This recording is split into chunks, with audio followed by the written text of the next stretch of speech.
오늘은 마음을 다하여라는 주제로 하나님 말씀 함께 나누도록 하겠습니다. 우리 에스라서 강해를 지금 계속해서 함께 나누고 있습니다. 우리 수룹바벨 주도로 1차 포로 귀환에 대한 우리 이야기를 함께 나누고 있는데, 오늘 이 3장부터의 말씀은 예루살렘 성전 재건에 대하여 본격적으로 이제 보도하기 시작을 합니다.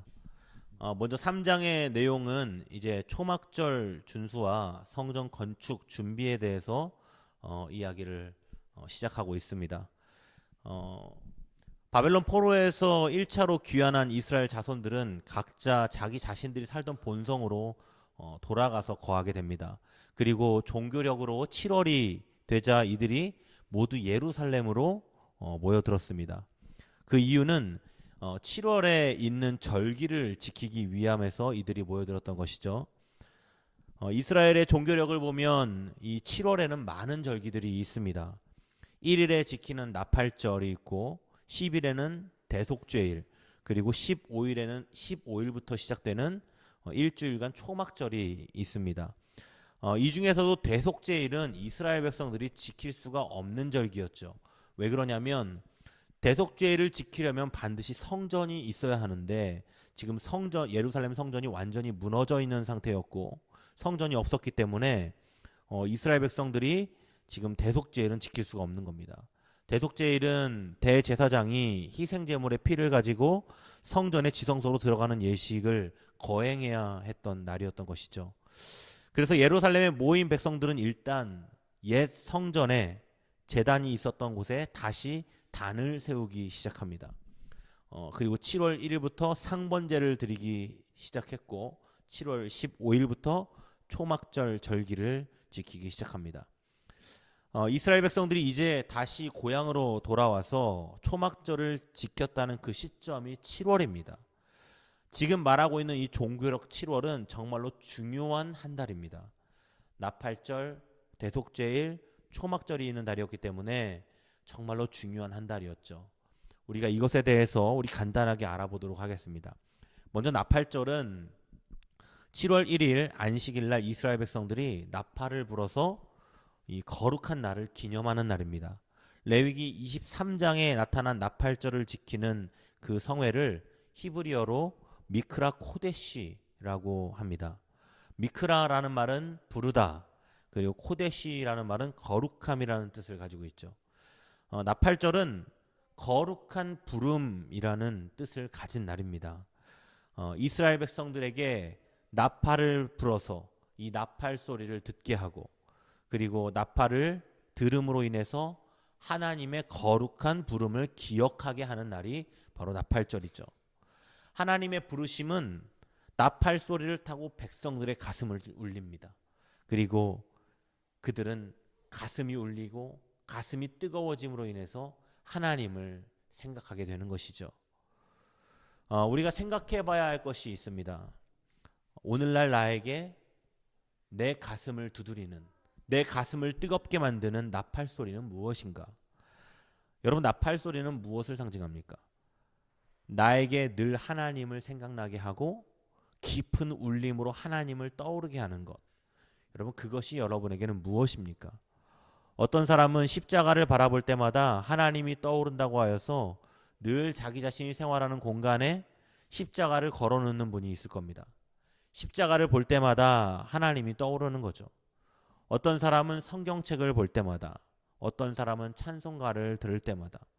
중요한 것은 내가 매일 생활하는 공간에 하나님을 떠올리게 하는 상징적인 무언가가 있다는 것은 너무나도 거룩한 일이라는 것입니다. 그리고 7월 10일은 대속죄일인데, 레위기 23장 26절 이하를 보면 대속죄일에 대한 설명이 나와 있습니다. 제가 말씀을 읽어드리겠습니다. 너희는 거룩한 모임을 갖고 스스로 근신하고 여호와께 화제를 드리라. 이날은 아무 일도 하지 말라. 그날은 속죄일, 곧 너희를 위해 너희 하나님 여호와 앞에서 속죄를 행하는 날이다. 여러분, 이날은 1년에 단 하루밖에 없는, 단 한 번밖에 없는 유일한 대속죄일입니다. 이스라엘 백성들이 깨닫지 못해서 지은 죄, 남아있는 죄를 비롯해 모든 죄를 용서받는 날이 바로 이 날이죠. 그래서 이 날은 정말로 중요한 날이에요. 여러분, 죄 사함을 받지 못한다는 것은 곧 하나님의 백성으로부터 끊어진다는 것을 의미하는 것입니다. 그래서 반드시 죄 사함을 받아야 했어요. 그런 중요함 때문에 이스라엘 백성들은 이날 어떠한 노동도 하지 않고 오로지 속죄를 받는 일, 그 제사에만 모든 힘을 기울였던 날인 것이죠. 사람에게 죄사함의 문제를 해결받는 것보다 중요한 것은 없습니다. 여러분, 사람이 죄 짓고는 못 산다는 말이 있습니다. 저희 딸아이가 요즘 조금만 잘못해도 계속해서 말하고 물어보고 하는 일을 합니다. 점점 크면서 양심이라는 것이 생기게 되는 것이죠. 자기가 잘못한 것이 해결되지 않으면 계속 생각나는 거예요. 그리고 그것이 해결되지 않으면 괴로운 거죠. 그래서 그 죄 때문에 사람이 자유로워지지를 못합니다. 사람에게 죄의 문제를 해결받는 것보다 더 중요한 것은 없습니다. 이스라엘 백성들은 이날 대속죄일에 자신의 죄를 사함을 받는 것입니다. 그리고 7월 15일부터 일주일 동안 초막절 절기를 지켰는데, 이 초막절이라는 이름은 이 이스라엘 백성들이 애굽에서 탈출할 때, 이 출애굽 당시에 이스라엘 백성들의 조상들의 형편이 정말로 어려웠습니다. 여러분, 광야에서 40년을 산다고 생각해 보십시오. 얼마나 힘들고 어려운 상황들을 했겠습니까? 그것도 매번 이동을 하면서 살아야 했기 때문에 이들 제대로 된 집 한 채 갖지 못하고 초막 안에 거주하며 살았던 삶을 살았습니다. 그것에서 기인해서 초막절이라는 이름이 생긴 겁니다. 그런데 이 초막절 절기와 겹쳐서 이스라엘 백성들이 이때 추수를 하는 절기가 돌아옵니다. 올리브와 포도 그리고 수많은 곡식들을 거두는 그 절기와 함께 같이 행해지는 거예요. 그런데 이 초막절을 지키는 이 절기는 실제적으로 기억해야 하는 것은 사실은 추수 그 자체가 아니라 바로 하나님께서 과거에 그들을 어떻게 인도하셨는지, 그리고 현재 이 기름진 땅 가나안에서 풍성한 생활을 할 수 있도록 어떻게 하셨는지에 대한 사실을 그들은 기억해야 하는 것이죠. 여러분, 우리는 하나님으로부터 셀 수 없는 축복을 받은 자들입니다. 여러분, 그렇지 않으십니까? 나는 늘 고난 속에 있고 늘 생활이 어렵다는 생각이 드십니까? 여러분, 잘 생각해 보십시오. 하나님의 은혜 없이 우리가 지금 이 자리에 서 있을 수 있는가 한번 생각해 봐야 합니다. 이스라엘 백성들은 자신의 삶 속에서 거두어지는 모든 열매를 대할 때마다 그 열매를 주신 하나님의 은혜를 기억했습니다.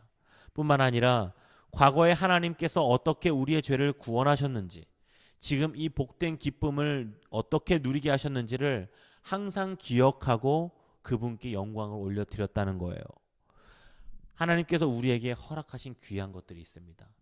우리 각자에게 주신 아주 귀한 열매들이 있어요. 그것을 볼 때마다 우리는 하나님의 은혜를 떠올려야 되는 거예요. 그래야 믿음의 사람이라고 할 수 있는 것이죠. 우리는 주신 모든 것에 감사해야 합니다. 바로 그런 날을 기억하는 날이 초막절입니다. 이처럼 이스라엘 종교력상 7월은 율법의 규정으로나 역사에 있어서도 매우 중요한 날입니다. 더더욱 오늘 본문 7월은 예루살렘 성전 재건이라는 사명을 가지고 바벨론 포로에서 돌아온 이스라엘 자손들이 처음으로 맞이하는 7월입니다. 그러니 이들에겐 얼마나 이 가슴이 뜨거워졌겠어요. 얼마나 뜻깊은 달이었겠습니까? 오늘 본문의 저자가 7월이 되었다는 사실을 3장 서두에 기록하면서 이제 막 포로에서 귀환한 이스라엘 자손들에게 이 성전 재건에 앞서서 초막절을 준수하면서 영적으로 자신들을 준비하는 과정이 얼마나 중요한지를 다시 한 번 더 생각하게 하는 것입니다. 그것을 위해서 각 성읍에 있던 이스라엘 백성들이 예루살렘으로 모여들기 시작하는 거예요. 우리말에 일제히라는 말이 있습니다. 일제히라는 말을 해석해 보면 같은 때에 동시에라는 의미를 가지고 있는 것이죠. 그러니까 일제이라는 말은 시간을 상징하는 거예요. 같은 시간에 움직인다라는 것을 상징하는 것이요. 그런데 지금 이스라엘 백성들은 오늘 본문에 일제히 예루살렘으로 모였다고 나와 있는데, 이 일제히라는 말은 히브리어로 케이시 에하드라는 말이에요. 이것을 직역하면 한 사람 같이 모여들었다라는 해석이 됩니다. 오늘 원어 성경에 이 원어에 비추어서 보면 지금 이스라엘의 백성들은 시간에 맞춰서 모였다기보다도 마음을 합하여서 모였다는 것에 더 무게감을 두고 있는 거예요. 이스라엘 자손들이 예루살렘으로 모인 것은 단순히 절기를 지키기 위함이 아니라 그들은 마음을 같이 해서 절기를 지킨 겁니다. 그렇게 모인 거예요. 우리는 평일에 각자 자기 자신의 삶의 터전으로 흩어져서 살아갑니다. 그리고 주일이 되면 교회에 모여서 함께 예배를 드립니다. 지금 우리가 바이러스로 인해서 온라인과 현장 예배를 이 병행해서 우리가 줌으로 함께 예배를 드리고 있습니다. 우리가 각자 삶의 터전으로 흩어져서 살아가도 주일이 되면 한 마음으로 모이는 것이죠. 여러분, 무엇을 위해서 그렇게 하는 것입니까? 우리의 하나님께 감사하는 마음으로 영광을 돌리는 예배를 드리기 위해 우리는 그렇게 하는 것이죠. 그래서 코로나 바이러스가 우리를 힘들게 할지라도 우리는 주일을 사모하는 것입니다. 이 날은 하나님을 한 마음으로 예배하는 거룩한 날이기 때문에 그런 거예요. 우리에게 사모함이 있어야 돼요. 이 날을 사모함이 우리에게 있어야 되는 겁니다. 이것은 억지로 되는 것도 아니고 강제로 되는 것도 아닙니다. 하나님이 우리 각자에게 은혜를 부어주셨어요. 그 은혜로 말미암아 우리는 하나님을 예배하는 것을 사모하게 된 겁니다. 이스라엘 백성들이 포로에서 귀환한 지 7달이 지난 후 백성들이 예루살렘에 모였습니다. 스룹바벨과 예수아라는 이 두 명의 지도자들이 예루살렘으로 모여든 이 백성들과 함께 가장 먼저 시작한 게 있어요. 그것이 무엇이냐면 바로 하나님을 예배하는 단을 제작하는 일을 먼저 시작한 겁니다. 지금 이스라엘 백성들이 예루살렘으로 모여들었는데 지금 성전은 완전히 폐허가 되었고 부서진 상황입니다. 그런 상황에서 하나님을 예배하는 단을 그 자리에 세우는 겁니다. 이스라엘 백성들이 죄악으로 인해서 이들이 예루살렘 성전 터전이 완전히 무너지고 폐허가 됐습니다.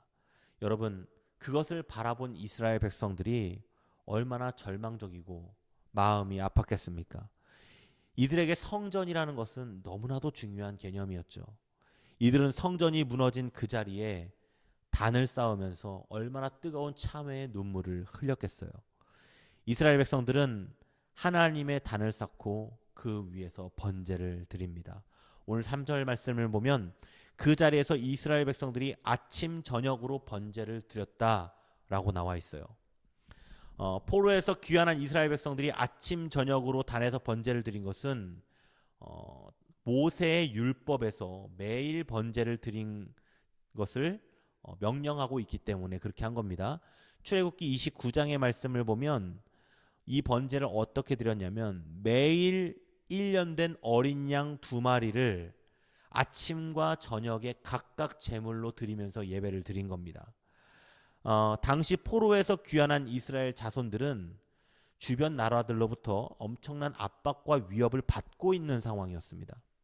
이방 국가들의 위협에 직면해 있다면 우리가 상식적으로 무엇을 해야 되겠습니까? 당연히 군사력을 키우거나 또는 전략 회의를 해야 하는 것이 우선이지 않겠습니까? 그런데 이스라엘 백성들은 지금 군사력을 키우거나 전략 회의 같은 것들을 하고 있지 않습니다. 지금 이들이 무엇을 하고 있어요? 하나님을 위해서 제단을 쌓고 그리고 그곳에서 번제를 드릴 것을 계획하고 있는 거예요. 뿐만 아니라 하나님께 드리는 제사에 있어서도 인간적인 생각을 따르지 않고 철저하게 하나님의 명령에 기록된 대로 율법을 따라 제사를 드리고 있는 거예요. 여러분, 이스라엘 백성들이 요단강을 건너서 가나안 땅으로 들어갈 때 이 가나안 땅을 차지하기 위해서는 그 땅에 살고 있는 원주민들과 전쟁을 치러야 했습니다. 그 가나안 땅 원주민들이 어떤 원주민들입니까?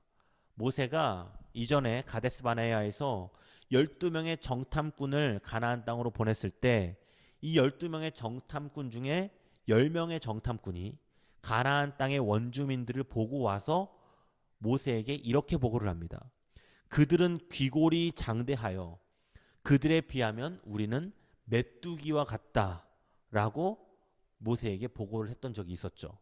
이 말이 무슨 뜻입니까? 우리는 그들을 못 이긴다는 거예요. 그들과 전쟁을 치러야 되는데 그들에 비해서 우리는 형편없이 작으니 우리는 전쟁을 해도 어차피 못 이긴다. 이런 겁니다. 그런 그들과 전쟁을 치러야 하는 이스라엘 백성들이었어요. 무기를 만들고 성인 남자들을 무장시키고 전열을 가다듬어도 부족할 틈에 하나님께서 그때 이스라엘 백성들에게 명령한 것이 무엇입니까? 할례를 명령하시는 거예요. 여러분 잘 알다시피 남자는 할례를 받으면 일주일 동안 걷지도 못할 만큼 고통스럽습니다. 성인 남자들이 할례를 받고 있는 동안 가나안 땅의 원주민들이 쳐들어오면 이스라엘 백성들은 전멸을 당할 수도 있는 그런 상황이었던 것이죠. 그러나 이스라엘 백성들은 하나님의 말씀에 순종하였고 결국 이들은 약속의 땅을 차지하게 됩니다. 여러분 하나님의 섭리는 세상의 질서에 역행하는 경우가 많습니다. 여리고 성을 점령할 때도 하나님은 이스라엘 백성들에게 군사를 준비하라고 하지 않았습니다. 무기를 준비하라고 하지 않았어요. 하나님께서 이스라엘 백성들에게 명령한 것이 무엇입니까? 바로 침묵입니다. 침묵하면서 일주일 동안 여리고 성을 돌게 하셨습니다. 이것을 보면서 우리는 하나님의 질서에서 승리가 주어진다는 것은 순종으로부터 나온다라는 결과를 우리는 알 수 있는 거예요. 사람의 지혜로부터 나오는 지략이나 전략으로부터 승리가 주어지는 것이 아니라 하나님의 말도 안 되는 그 명령에 순종하는 것, 그것에서부터 사람들에게 승리가 주어진다는 거예요. 그래서 우리는 상황이 어려울수록 하나님의 말씀에 순종해야 되는 겁니다. 힘들고 어려울수록 하나님께 예배해야 되는 거예요. 힘들고 어려울 때 목사님을 찾아가면 목사님들께서 이 뾰족한 답변을 주시던가요? 그렇지 않죠. 목사님들이 뭐라고 말씀하세요? 기도합시다 이렇게 말씀하십니다. 여러분 그런 데는 다 이유가 있는 겁니다. 어렵고 힘들수록 방법을 찾는 것이 아니라 하나님을 찾아야 되는 거예요. 포로에서 돌아온 이스라엘 백성들은 이 원리를 너무나도 잘 알고 있었던 거예요. 그래서 주변에 있는 많은 나라들이 위협을 가해오고 있는 상황이었지만 군사력을 증강시키기보다 하나님의 단을 세우고 그곳에서 번제를 드리는 것을 먼저 시작했던 것입니다. 아침 저녁으로 제사를 드리는 것이 상징하는 바가 매우 크죠. 하나님께서 하나님의 백성들의 이 하루의 시작과 하루의 끝을 하나님께 드리기를 원하셨어요. 그래서 이스라엘 백성들은 하루가 시작하면서 하나님의 뜻대로 하루를 계획하고 하루를 마무리하면서 하나님의 인도하심대로 자신들의 삶을 들여다보고 반성하도록 하기 위해 아침 저녁으로 번제를 드리도록 명령을 하신 겁니다. 아침 저녁으로 제사를 드린다는 것은 제사의 형식을 지키기 위한 것이 아닙니다. 이스라엘 자손들의 삶 자체를 하나님께 드린다는 것을 의미하는 것이죠. 우리는 예배를 이렇게 드려야 되는 겁니다. 나의 삶을 산 제물로 드려야 돼요. 로마서 12장 1절 말씀에 그러므로 형제들아 내가 하나님의 모든 자비하심으로 너희를 권하노니 너희의 몸을 하나님이 기뻐하시는 거룩한 산 제물로 드리라. 이는 너희가 드릴 영적 예배니라. 아멘. 여러분 이렇게 예루살렘 성전터에 허허 벌판이 되어서 폐허가 되어 있는 그 성전터에 하나님의 단이 다시 세워졌습니다. 하나님의 단이 다시 세워짐으로 인해서 예배가 회복된 거예요. 그리고 이들에게 초막절이 회복된 겁니다. 초막절은 앞서 말씀드린 것처럼 하나님께서 애굽에서 종살이하던 이스라엘 민족을 구원하셔서 광야에서 40년간 연단시켜서 참된 하나님의 백성들로 만들어주신 은혜를 기억하는 절기입니다. 아마 70년간 바벨론에서 포로 생활을 하며 연단받았던 이스라엘 백성들은 포로에서 돌아오면서 이 모세 시대 때 40년 동안 광야에서 연단받았던 것을 떠올렸을 것입니다. 여러분, 우리가 왜 하나님의 연단과 징계를 기억해야 합니까? 우리가 하나님께서 주신 고난을 왜 기억해야 되나요? 그것은 다시는 같은 잘못을 다시 범하지 않기 위해서입니다. 여러분, 죄라는 것은 정말로 무서운 결과를 낳는 것이죠. 칼빈은 하나님의 징계는 제2의 은혜다라고 말한 적이 있습니다. 하나님은 사랑하는 사람을 징계하십니다. 하나님이 사랑하지 않는 사람을 징계하는 경우는 없습니다. 그래서 징계는 다른 말로 표현하면 하나님의 사랑의 또 다른 표현이다라고 볼 수 있는 것이죠. 그래서 하나님께서 주신 징계를, 그 징계의 은혜를 잘 기억하는 성도가 지혜로운 성도인 것이죠. 이스라엘 백성들이 언제부터 타락하기 시작했는지를 지켜보면 우리는 이 징계의 의미를 잘 알 수 있습니다. 광야 40년이 끝나고 가나안 땅이 선물로 주어졌습니다. 그때부터 하나님의 은혜를 잊기 시작하는 거예요. 광야에서 40년간 연단받았던 것을 기억하지 못합니다. 어려운 시간을 이겨내고 평안과 평화가 시작되었을 때 그 전에 있었던 어려움을 절대로 잊어서는 안 되는 이유가 여기에 있는 겁니다. 하나님께서 주신 연단의 시간은 우리의 삶의 나침반이 되어주는 것이죠. 포로에서 돌아온 이스라엘 백성들은 하나님의 징계의 시간을 잊지 않았습니다. 무너진 성전터에, 폐허가 된 예루살렘 성전 그 터에 하나님의 제단을 세우고 그곳에서 매일매일 하나님께 번제를 드리는 상번제를 드리기 시작한 거예요.